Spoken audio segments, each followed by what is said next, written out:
It's time to ask the question, is China based? Well, you're here to find out. Let's start it off. The People's Republic of China, Communist China, Mainland China, or just China the most people, is the second most populous state in the world. It nearly unifies all of the Chinese civilization under a single government.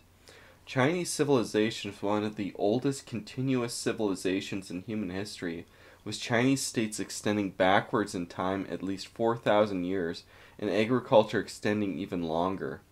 Unlike Egypt or Iraq or Cambodia, Guatemala, or even Italy, there's not really a clear break where you can say where this old civilization ends and the new one begins. So when we look at ancient Egypt, we say, well, ancient Egypt and Arab Egypt, they're clearly two different things. That's not there in China. There's a continuity. Modern Chinese civilization may have changed due to the process of time, but it's still the same China of the Qin Empire. While unified Chinese states rise and fall throughout time, Chinese cultures remained intact for thousands of years. During this 4,000 years, China has often been more advanced technologically and definitely far more educated than most other civilizations throughout the world. When China is unified into a single state, it dominates East Asia, and all of the other states around it have to acknowledge themselves as vassals in order to have any relations with China. All these factors contributed to China developing a chip on its shoulder and a sense of superiority towards outside cultures. In the 19th century, though, the insular Chinese were rapidly defeated by outside powers in a series of wars. You know them, the Opium Wars, the Sino-Chinese War, the Boxer Rebellion. These outside powers had industrialized while China had not. This humiliated the Chinese and prompted them to industrialize themselves, but also to adopt Western ideals, including Western forms of governance. In 1912, the Manchu dynasty was overthrown, and a republican government deeply influenced by Western political theory was established. That government, although intended to be liberal and nationalist, like many other contemporary republics at that time in the 19th and early 20th centuries, that republic, though, was never firmly established and dissolved due to infighting. There was then a prolonged period of civil war, which was then interrupted by a Japanese invasion, which was devastating.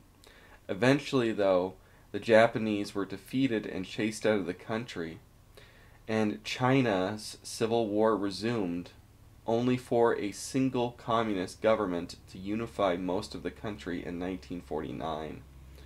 Chinese Marxism is marked by pragmatism and radically divergent changes to Marxist theory, especially compared to Eastern European Marxist regimes and even ones like Latin American communism.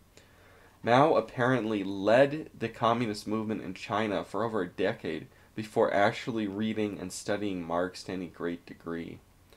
Both periods of Chinese communism, the original Maoist period and the market socialist period, had radically divergent readings and understandings of Marxism than any other Marxist states.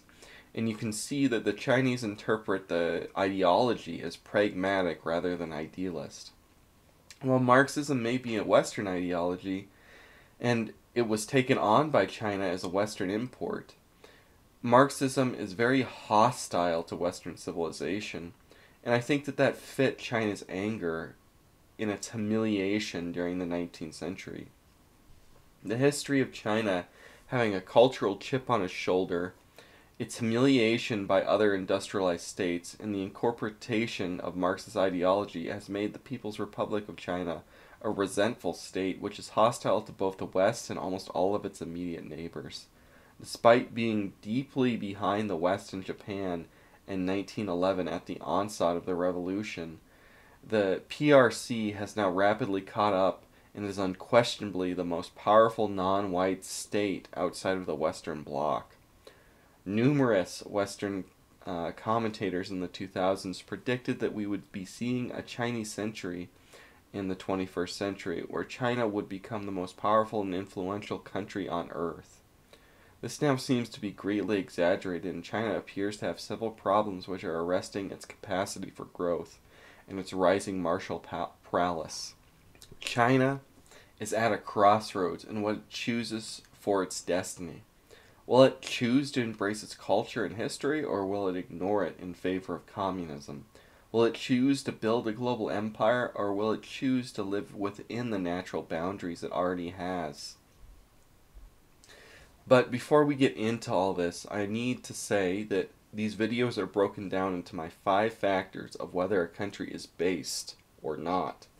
And so those 5 factors in this case are the support for traditional families, support for the general welfare of the primary ethnic group of the state, the Han Chinese in this case, support for the continued existence of that ethnic group and its inheritance, promotion of the traditional culture of that ethnic group, and the sovereignty and stability of the state. And then, of course, I talked about my opening, the preface, and then there's a conclusion.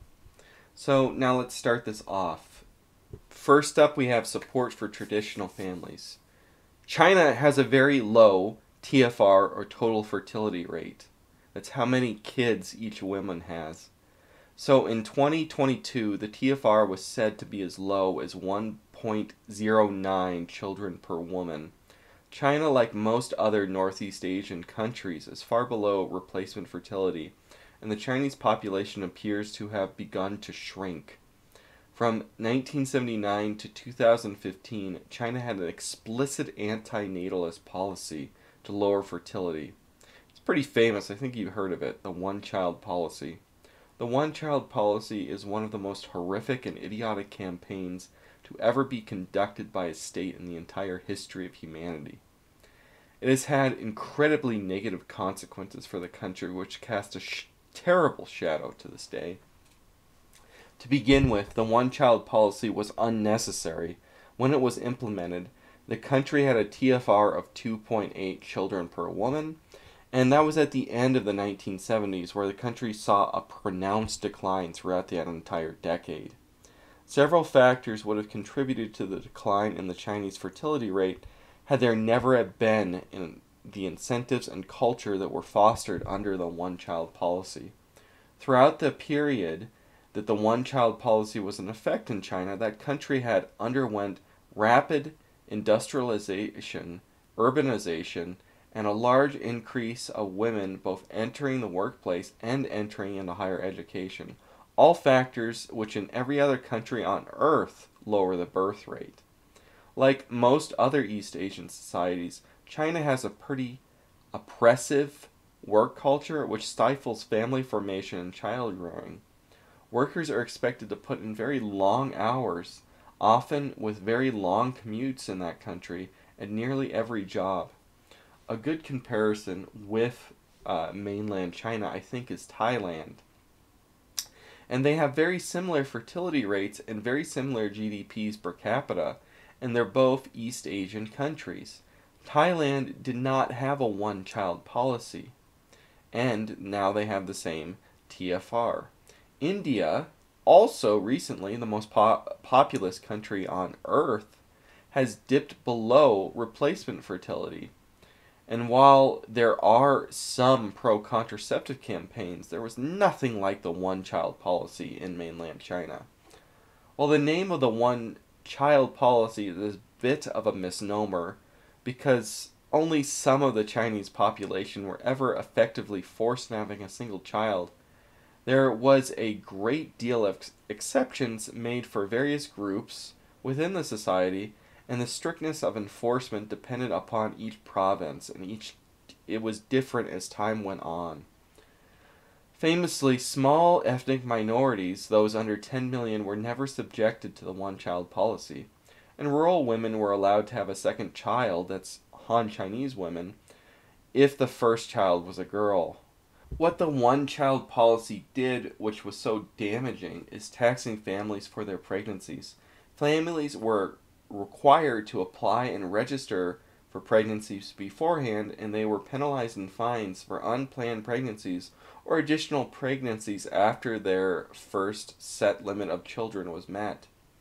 What this did is create a tax farming system which incentivized the government to harass women for having kids and tied that harassment to a crucial revenue stream for the provinces.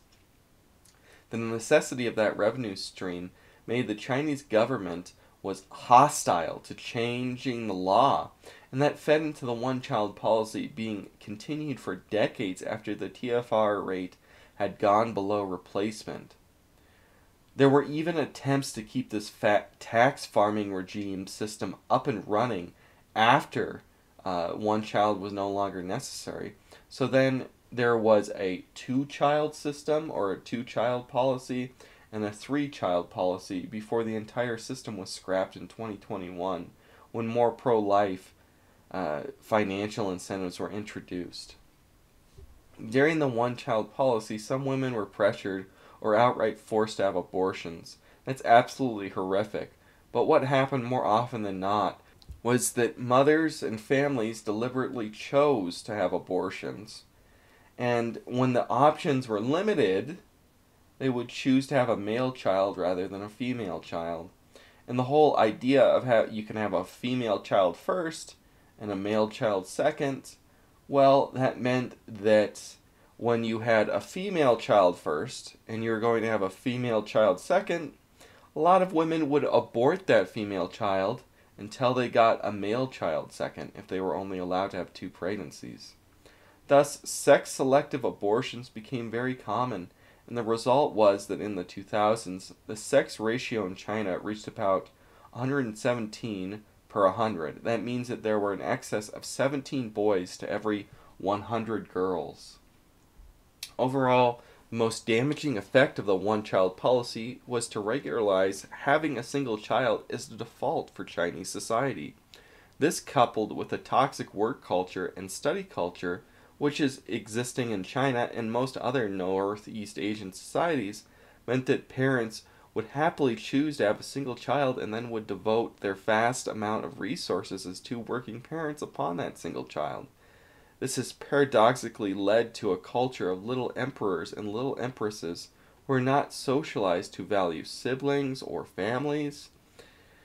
But also, these little emperors and empresses are pushed into having very little leisure time due to the excessive study and work culture requirements in China. Now many young Chinese adults are adapting to this harsh regime by becoming NEETs in reaction. The equivalent terms for NEETs in China, they're like actions or verbs. The two main ones are to lie flat or lying flat and letting it rot.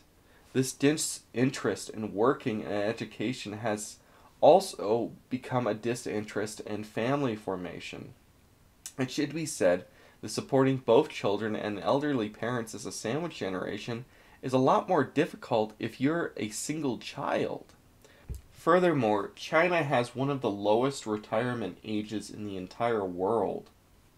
And I assume that that only adds to the anxiety felt by the young Chinese. There are still aspects of the Confucian system in the expectation of filial piety, or that it's the duty of the young to respect and take care of their older generations, meaning that culturally, the sandwich generation is not only expected, but it's a good and beneficial thing for society. The sandwich generation being the generation who are stressed out in having to care both for their children and for their elderly parents. The People's Republic is now trying to hire its fertility by enacting programs which give financial incentives to childbirth.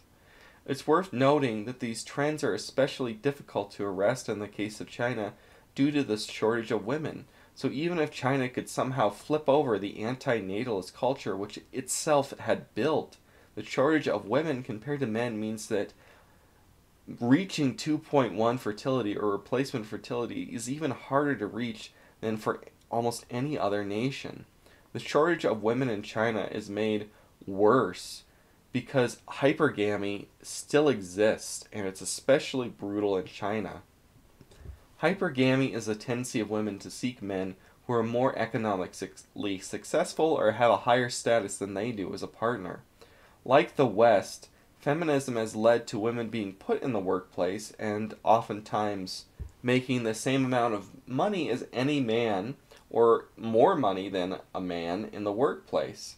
And so these women, they still have the expectation that a man is going to take care of them, is going to provide for them, and that a man, to be worthy of them marrying him, needs to make more money than her.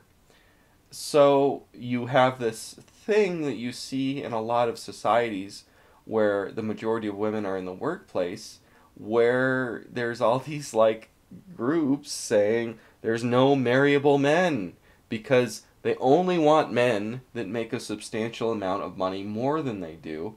And so there's a shortage of that. And so women are unwilling to marry because they can't get enough money out of the men that are available. And that's really, really worse. A lot of MGTOWs and manosphere people and incels like, this is terrible in America. Well, guess what? It's much, much worse in China because there are more men than women in that country. So Chinese men feel trapped and believe that having a relationship and family formation is essentially impossible. The Chinese financial system also balloons housing costs as a way to promote economic growth like it does in the West. With house ownership and family formation unattainable, many Chinese young men see becoming a NEET is more the better option, I could say, than entering the workforce.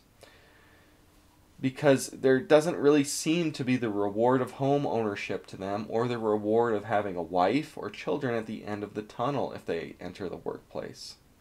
Had the one-child policy never been enacted, China would surely be in a much better state, I think.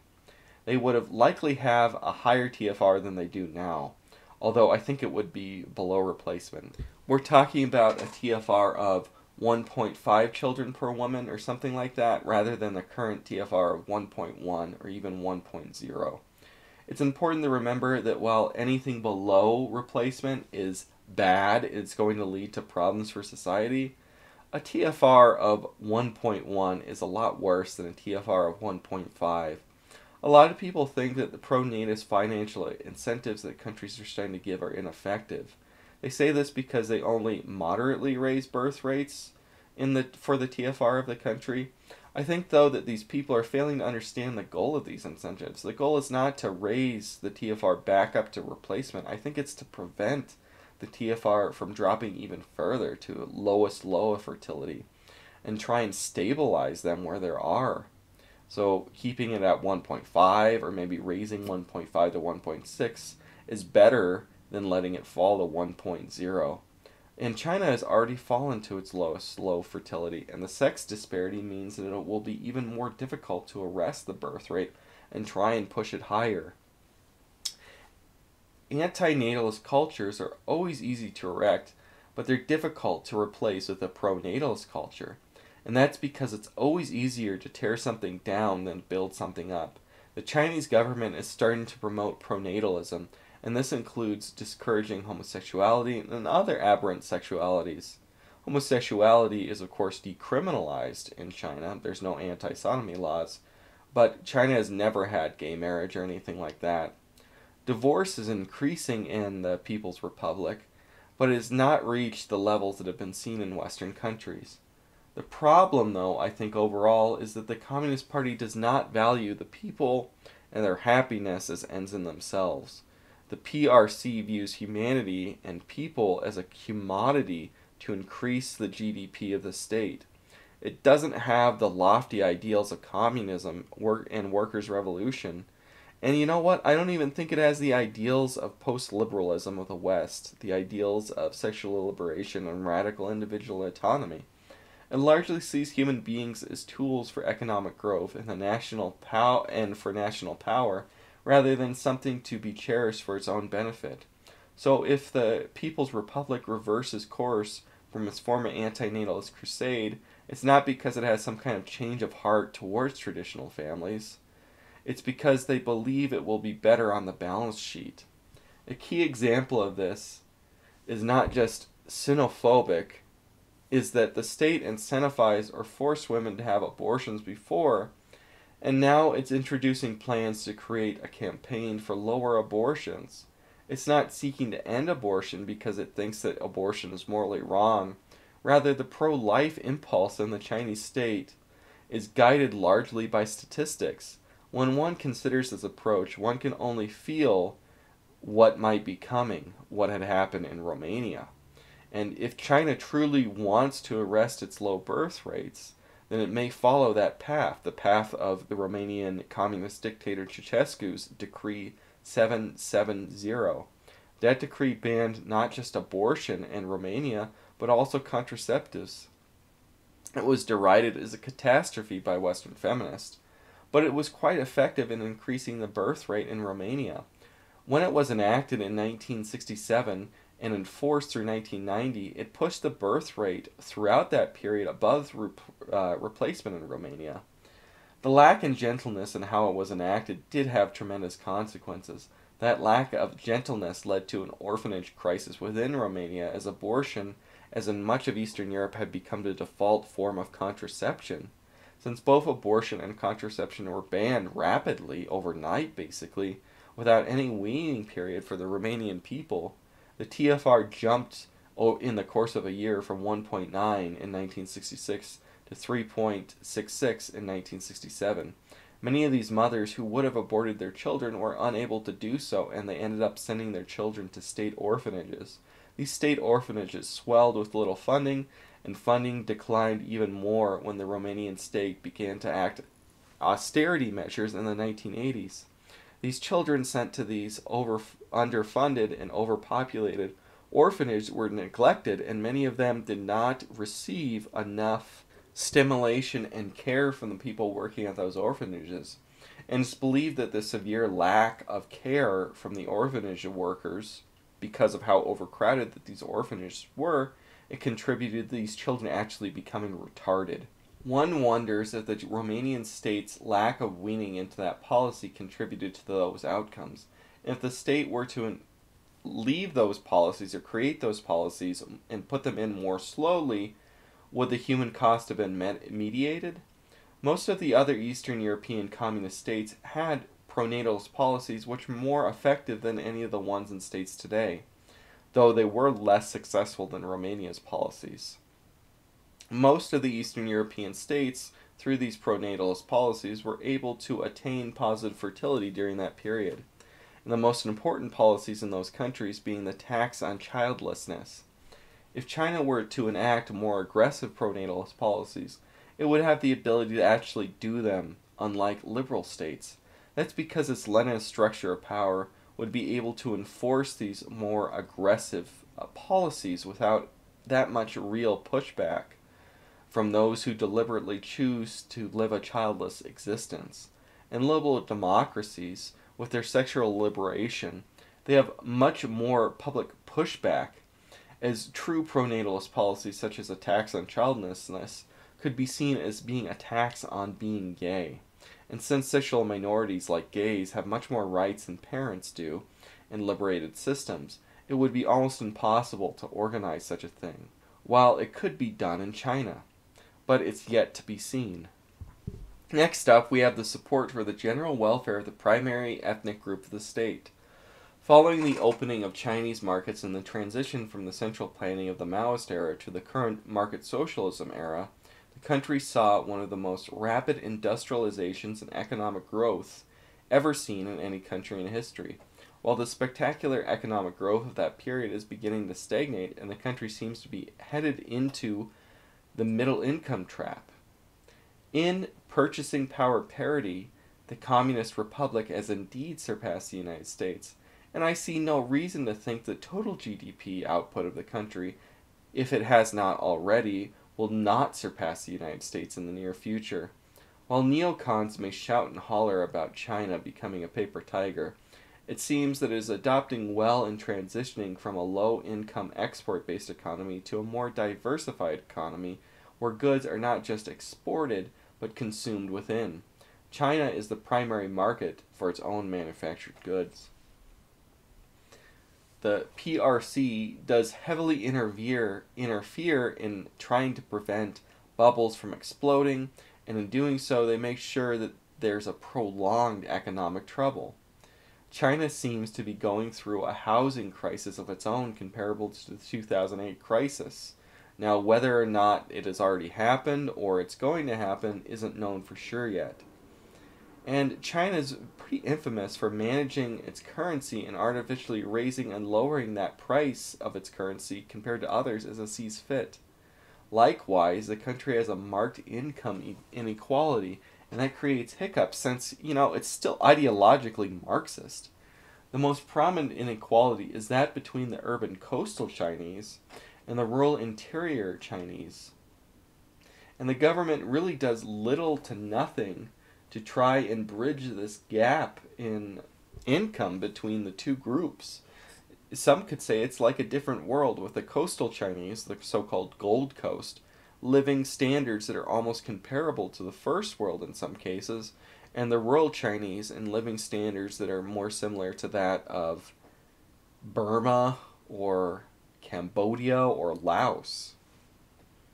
Although the state has diligently enforced the hukou, or internal residency and passport system in the past 50 years of its existence, it started dismantling them because it really doesn't see any other way or have any other policy to end rural poverty other than more and more urbanization. And so that earlier passport system, it was seen as very important in the central planning system in ensuring that people receive the benefits from the state. They no longer see it as beneficial. It's seen as an oppressive measure and something which is holding rural people back. And so it's being dismantled in the interest of further urbanization. And you know what? It's kind of antiquated anyway because the social credit system is being erected. And I'll get to more on that later. The Chinese state's industrialization has had little interest in maintaining the environment and ecology of the mainland. This is due to the lack of codes, standards to try and keep pollution and its externalities to a minimum. And that's because those codes and standards, they would hinder economic growth. The same lack of adherence to this type of codes and standards affects the health of the people with faulty construction and higher tolerances for poisons and unhealthy things given to the people in their consumer goods. It could be said that the top-down structure of the communist state and the banning of unions and environmentalist organizations is what led to this. Despite this, though, the country is beginning to pursue more environmentally friendly policies which will benefit nature and its own people.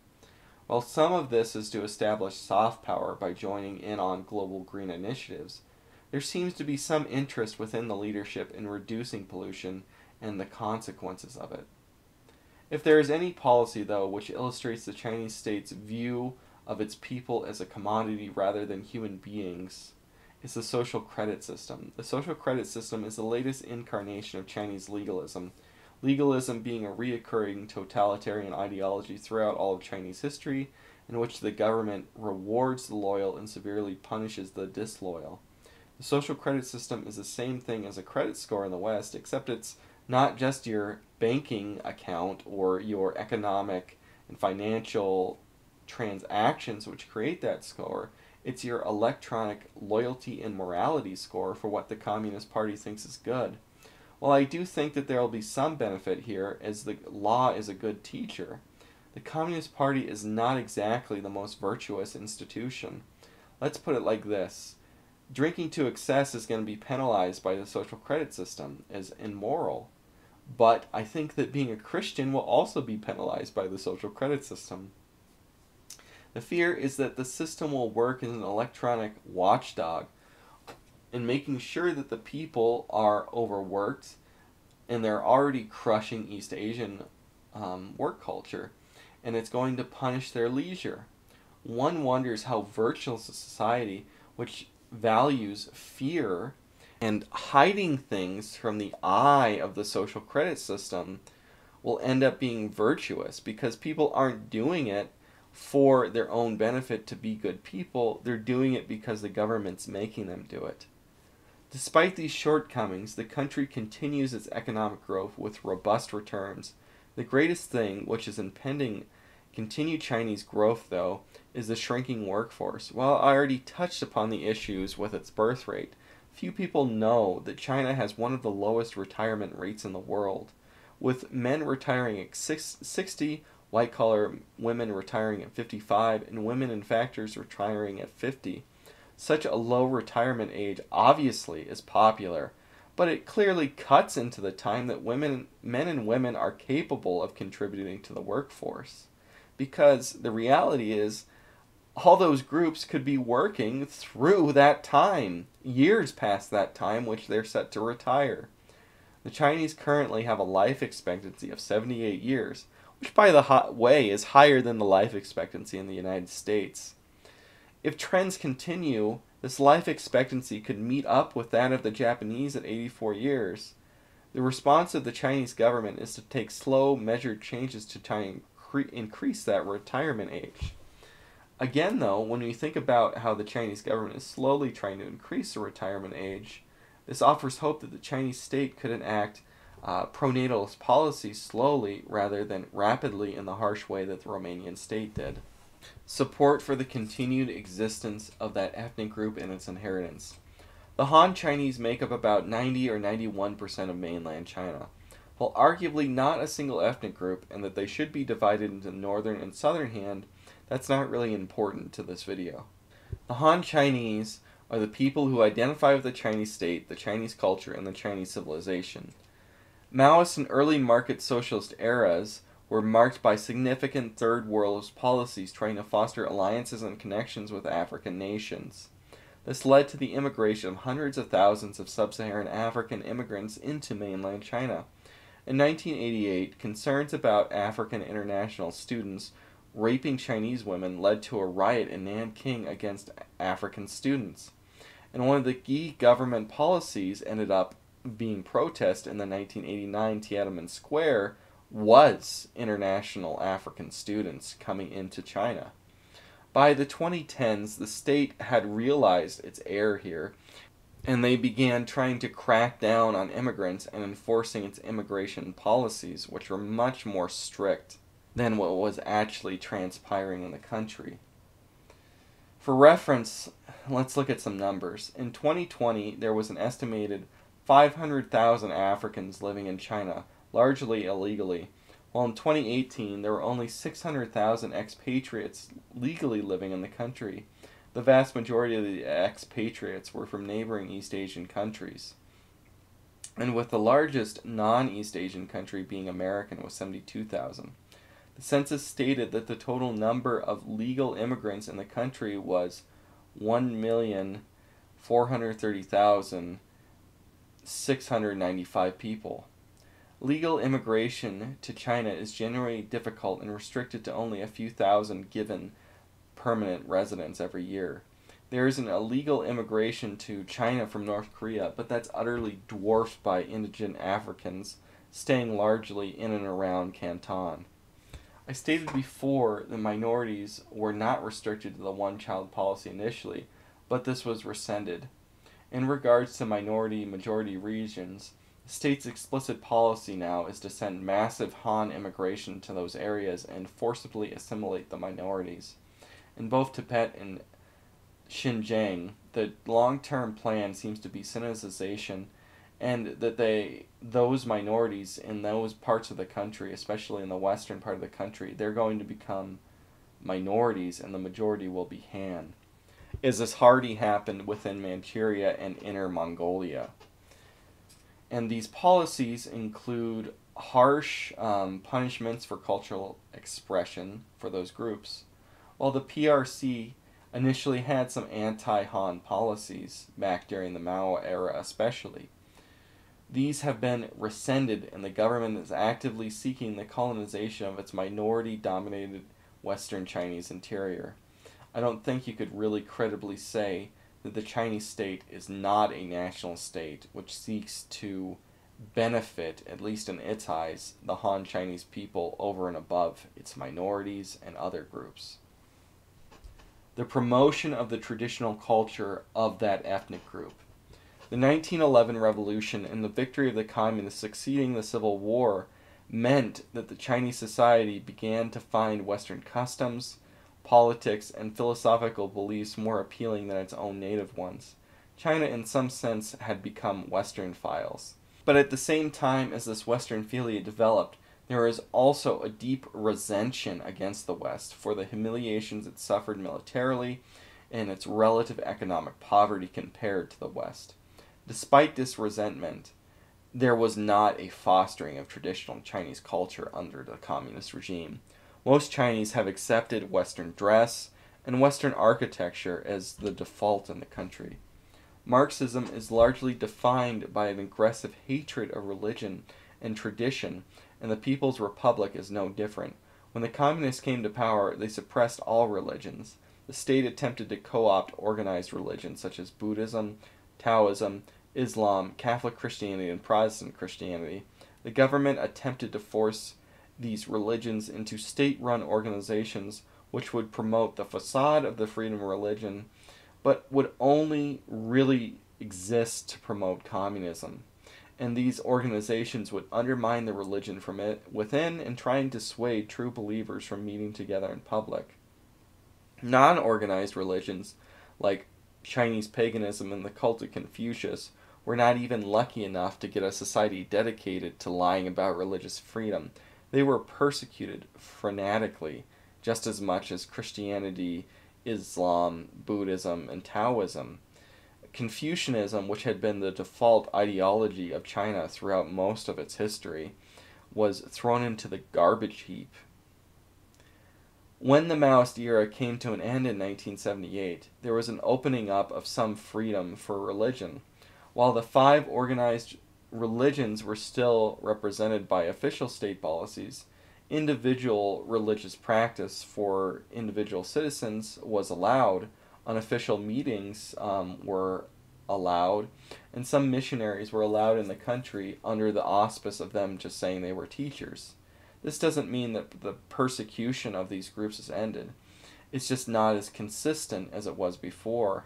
This persecution comes and goes in waves and depends upon the atmosphere existing within each province at any given time, with Hong Kong and Macau having the most freedom for religion. So, as a Catholic, this is really interesting. Most of the true Catholic hierarchy, which is in full communion with Rome, is centered in those 2 cities, and then the rest of Catholicism is underground throughout mainland China.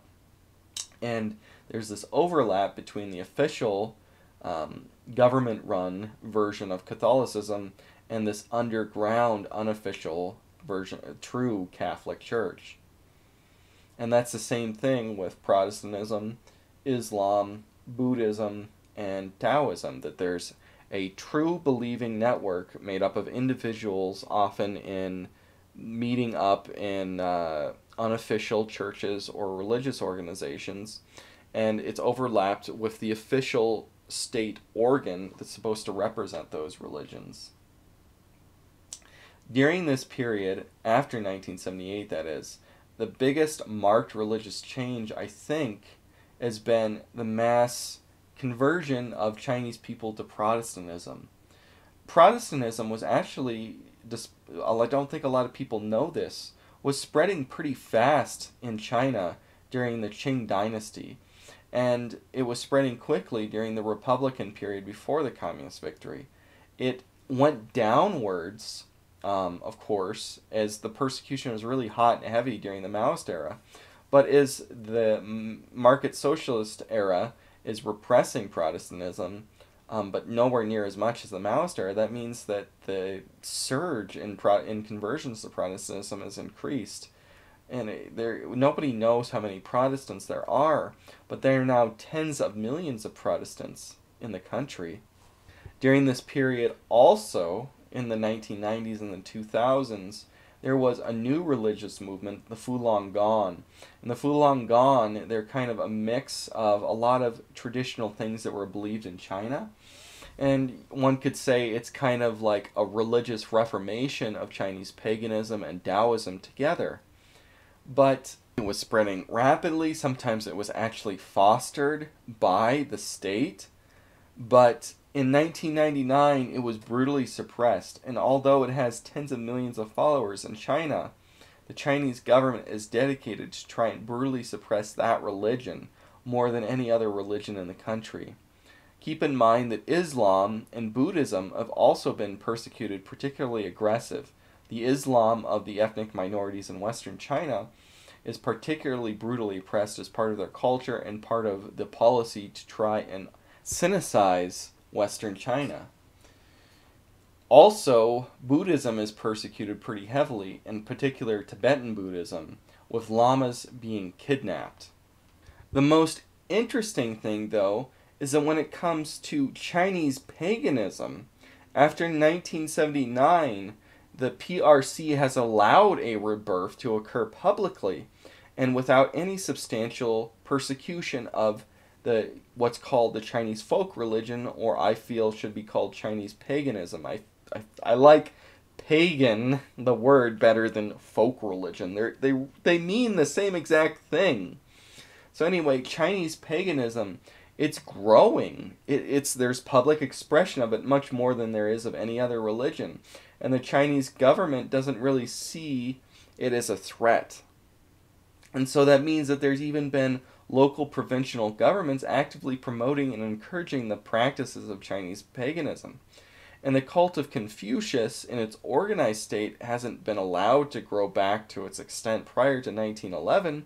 The philosophy of Confucianism is no longer as aggressively discouraged as it was under the initial communist period, or even under the Republican era starting in 1911. And so Confucianism has had this comeback. There's kind of like this new era of Confucianism, you can say, where Confucianism and Marxism are somehow combining. It's really odd, but what this all says is that despite the communist government's oppression, the real China was always underneath, and it was always going to come back. It's just a matter of time of how long Marxism will be dominant in the country. When Xi Jinping came to power over the last decade or so, his policy is to try and lead to a revival of communism after this salutary neglect, you could say, following the end of the Maoist era. And so it's yet to be seen how far and how long this Marxist revival is going to be. And will ultimately the heart of the Chinese people go back to Chinese paganism, Chinese Confucianism, or even other religions? How long will it take for the true China to grow past the stifling that the Communist Party has put upon it? Next up, we have the sovereignty and stability of the state. The People's Republic of China unified most of the civilization. Of course, there's the Republic of China, or Taiwan, and the independent Outer Mongolia, but neither of these states are any true threats to the communist control of the Chinese mainland. And Outer Mongolia, that's a pretty important buffer state with Russia. And despite all the bluster from the Western media, the Republic of China is no threat whatsoever to the mainland. I'll get back to that later. All the states on the border of the country are not threats to China. They are all smaller and have no hope of mounting any kind of military invasion or threat to the Chinese mainland, unless there was some kind of broad alliance between them and some kind of outside power like the United States or the Russian Federation. Even the Japanese would be easily crushed like a paper cup in any kind of conflict with the Chinese mainland. Now that they have arrived as a world power, the question is, will Communist China exert itself globally as a world power with influence over other nations, the same way that the United States has, or Russia, Iran, or even France do? Or will it be content upon maintaining itself and the power that it has already amassed?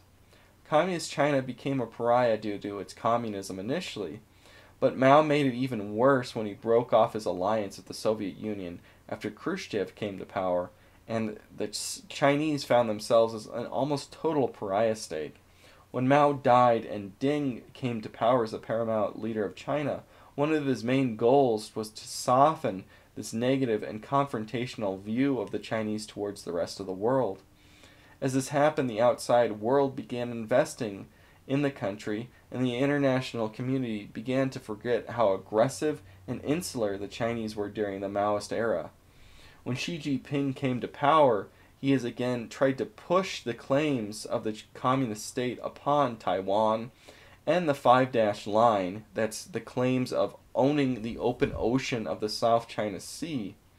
And this has continued continuously through his reign of control of the country. It seems to a lot of people that China is going to go through this route of building an overseas empire. And in doing so, their focus is not on initial military buildup or building naval bases singly, but their building of an empire is primarily focused upon diplomacy and underhanded dealings. While China is clearly building up its military, and that military in terms of manpower, armaments, and technology is formidable, when it comes to its officer corps, I think that's a different story. They may be too ideological and picked for loyalty rather than skill, as that's what seemed to have happened in the last time that the country went to war, the Sino-Vietnamese War of 1979, where the Vietnamese, the small country, was able to defeat China conventionally, and the war ended with a draw. But that was 45 years ago. Nobody knows how strong the current Chinese military is, and if the officer corps' incompetence remains. The Chinese government's largest focus on modernization and military buildup is in their navy and flexing their muscles in the South China Sea. They're trying to make large claims over that large segment of the open ocean, and doing so, what they're doing is bullying and bribing Southeast Asians and trying to give up their claims to the ocean and their own sea space. And by building artificial islands, that's where they dump concrete over coral reefs to try and generate naval bases. And a lot of people look at China, and it seems like their plan after building up in the Pacific as a naval power is to try and build up in the Indian Ocean as a naval power, with a base in Djibouti and what may be a base in Sri Lanka. But the Indian Ocean, that buildup seems to be a kind of half-hearted, and it's yet to be seen fully what that's going to be. And going back, I said that China's main focus is on diplomacy and underhanded dealings. That is due to China's debt trap policies, where the Chinese offer a country loans which that country can never pay back in exchange for certain favors, whether those favors are certain trade agreements or even trying to kind of coerce them into letting China build a port there, or letting them build that port into an outright military base. The primary program for this is the Belt and Road Initiative, but there are many others. China's primary targets for these debt traps are sub-Saharan African countries, Central Asian countries, Southeast Asian countries, and the various nations surrounding India. China seems to view India as a primary enemy, and it's trying to build an alliance with the countries surrounding it, so Pakistan, Sri Lanka, and Burma.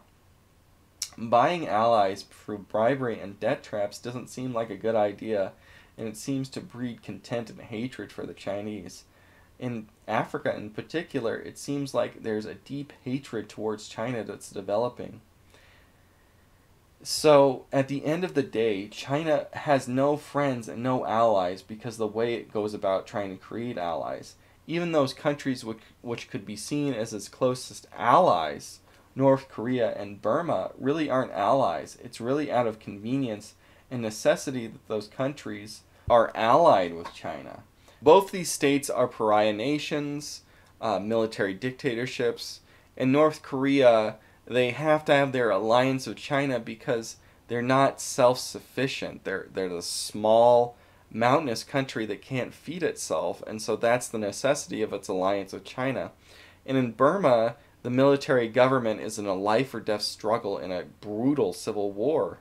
But even despite this, neither of these countries seems to be whipped by China to any real extent, and they're express their independence pretty openly, and China expresses disdain towards both those governments pretty openly.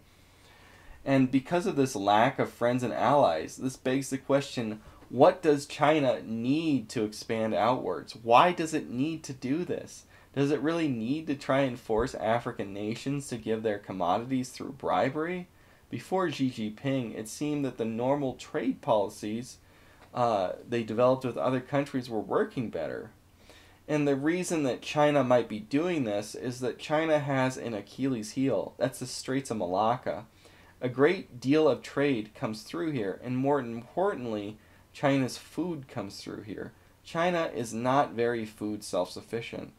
And the reality is it's overpopulated in comparison to its farmland, and the country has a severe water shortage problem. The northern Yellow River plains are drying up due to climate change, and the Chinese, during their period of little ecological restraint, polluted a lot of its water supply, and it may take decades in order to clean it.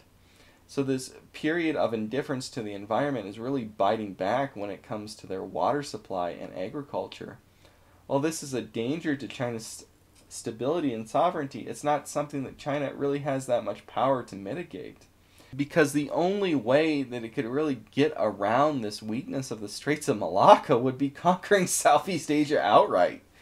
And it doesn't look like that's happening. China also has a hard time making Malaysia, Singapore, Indonesia, or even Thailand, because they could build a Thailand canal, into allies. And worst off, Xi Jinping's claims over the South China Sea seem to be alienating Southeast Asia.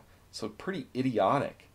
And some people will say, well, that Belt and Road Initiative, the Belt and Road Initiative is the idea that they're going to build some kind of second Silk Road over the mainland, that could mitigate the problem. But despite how much investment China is going to pour into the Belt and Road Initiative, it will never offset the straits, because trade over land is grossly inefficient to any trade over the ocean.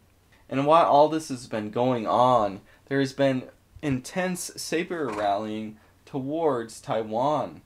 And a lot has been made about this in the West, with never-ending fears that China is going to invade, the United States is going to get sucked into this war, and that there's going to be some kind of World War III that will happen over it. All in all, though, I think a lot of people are forgetting that in East Asian politics, there's this necessity or tendency to exaggerate and threaten each other while not actually threatening a real war. And even more importantly, China has nothing to gain outright from conquering Taiwan. Taipei is no existential threat to Beijing. The PRC has unified the country and brought it prosperity and stability. Taiwan has no chance of ever invading the mainland and reunifying the country under the Republic of China. The reason is that Western people think that the world just works that way because they've been reared in the millenarian view of the world given to them by Hegel. They think that liberal democratic government is the greatest system to ever exist, and it must vanquish all its enemies, either by slightly bloody revolution or outright war. Marxism, due to its Hegelian foundations, also has a similar perspective, that being a global socialist victory over capitalism. But I'm sorry to say, everybody, Hegel is ultimately a fantasy, and its view of the inevitability of history, that does not graph into reality. For all my defense about Russia or Yugoslavia or even China and trying to understand Marxism in the country and communism, I think that Marxism truly is an ideological force which is spent. And liberalism seems to be melting away into corruption and disrepair as the demographic winter of dysgenics is fast approaching to everyone. The Hegelian worldview forces Western liberals into thinking that a democratic Taiwan is by its very existence an existential threat to Communist China. An example of neighboring Han Chinese living under Western-styled democracy is so enticing that it acts as an ever-present contagion that could infect and overthrow the Communist Party at any minute. The reality is that liberal democracy's prestige worldwide is in decline. And just as there are people who want a liberal democracy on the Chinese mainland, there's also a fifth column of people in Taiwan itself who want reunification with the mainland. If conquest of Taiwan and naval expansion is a goal of the Communist Party, it's not because it's the rational thing to do, Rather, it's the personal goal of Xi Jinping, who thinks it's the path forward for glory. When reunifying Hong Kong and Macau into the mainland, that was worked through not by conquest or war, but with the West by decades of long-term concern trolling and diplomacy. Hong Kong and Macau, they were directly bordering the PRC, and they didn't undermine the existence of the state. And they're far richer than Taiwan. Why does Taiwan currently, by having a liberal Western-style democracy, undermine the existence of the Chinese state? When the people of Hong Kong were protesting the end of democracy, they said the word democracy, but Hong Kong never was a democracy. The people of Hong Kong did not have the ability to elect their own masters. Rather, they had civil rights and independence from the government tyranny that most Chinese are subjected to. Something that the mainland Chinese are being crushed with because the social credit system is being erected. Democracy and the guarantees of rights and freedoms are absolutely not linked at the hip. Hong Kong was a great historical proof of that. And I think that that's being proven as in the West currently, democracy is swallowing up all the rights and freedoms of the people.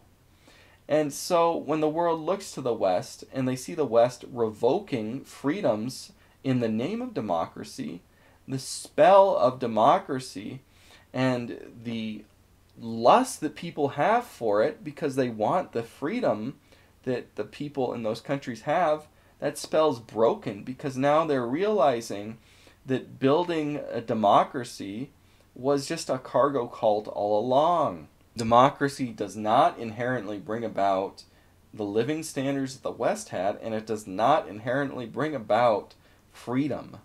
There is truth to the idea that the ideology of communism is a spent force, that it's intricately tied to Hegelian millennialism, and that it can't last forever because there's the impulse of viewing a utopia. And as decades pass and that utopia never comes to be, then the credibility of communism is undermined. That ultimately it will exhaust itself because the promises of its material success in a universal classless society are impossible. Thing is, though, that the PRC was never as Marxist as the Soviet Union, its client states, or even Yugoslavia. Communism has been many things throughout its history in China. Part of Xi Jinping's program is a revitalization of Marxism as the primary ideology of the state. And so, is China becoming more communist? I don't know. In the Soviet Union, communism had to be there because it was what held the country together as a multi-ethnic, multilingual, and multiracial empire. The thing that held that empire together, that was the Communist Party. And so when the Communist Party fell out of power, so did the Soviet Union as a state. But unlike the Soviet Union, I don't think that the thing that's unifying mainland China is the Communist Party. The Communist Party and Communist China don't have that same problem.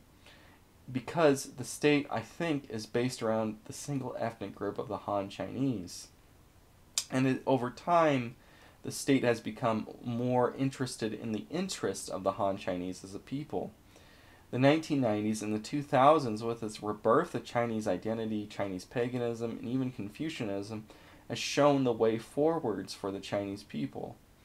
And the reality is that the best decision that the Communist Party can make is to transform itself away from being communist into being just another technocracy.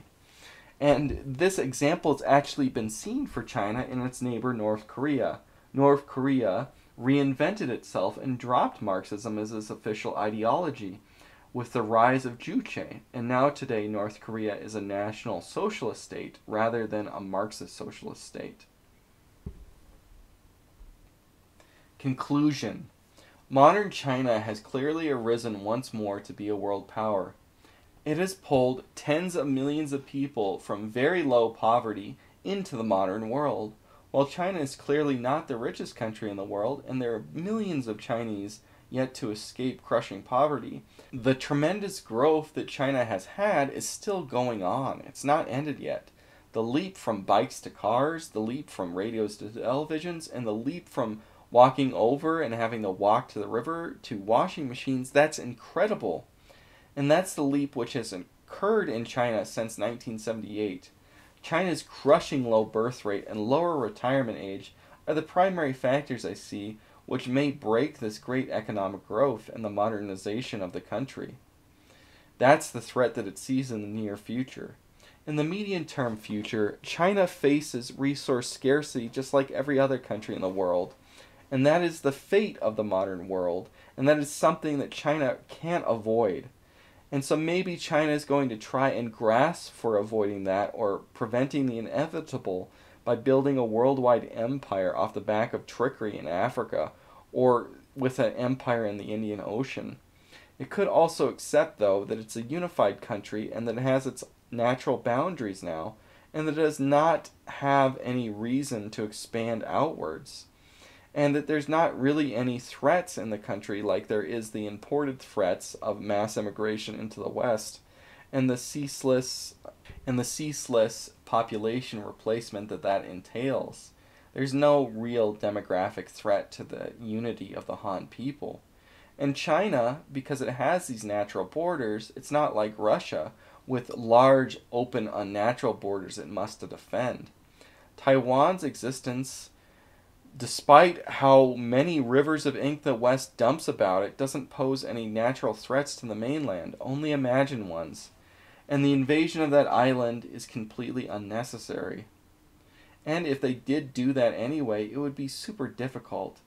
And it would only be for the good of the leader's ego. Since the People's Republic has unified the nation and reached its boundaries, any confrontation with outside powers, militarily at least, is merely for the glory of the leaders, for the glory of the Communist Party. And to me, at least, it seems much more beneficial to just build up your military and build everything up, to just be able to defend oneself and trade with the rest of the world once you've reached your natural limits as a state.